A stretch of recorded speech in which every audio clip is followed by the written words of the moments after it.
রে চালটা। বাহ, কিন্তু চালটা কি বানাই বলতো? আয় তাহলে কেটে নি। চালতাটাকে প্রথমে ভালো করে খোলা ছাড়িয়ে কেটে নিলাম।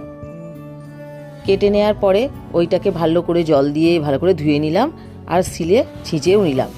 এবার এইটাতে কড়াতে আমি দিয়ে দিলাম 5 ফোড়ন, জিরে, শুকনো লঙ্কা, মরিচ ভালো করে ভেজে নিয়ে গুঁড়ো করে নিলাম। এবার অল্প তেল দিয়ে 5 ফোড়ন, শুকনো লঙ্কা, তেজপাতা ভালো করে ফোড়ন দিয়ে ছিঁচে রাখা চালতাটা দিয়ে নাড়াচাড়া করে নিলাম। তার মধ্যে দিলাম লবণ আর হলুদ। নাড়াচাড়া করার পর ওর মধ্যে দিয়ে দিলাম চিনি। চিনিটা দিয়ে ভালো করে ঢাকা চাপা দিয়ে স্লো ফ্লেমে করতে লাগলাম এবং চিনিটা গলে গেছে। চিনিটা যতক্ষণ না পর্যন্ত শুকিয়ে যাচ্ছে ততক্ষণ নাড়াচাড়া করলাম। দিয়ে দিলাম শুকনো সেই গুঁড়ো মশলাটা দিয়ে কমপ্লিট করে দিলাম।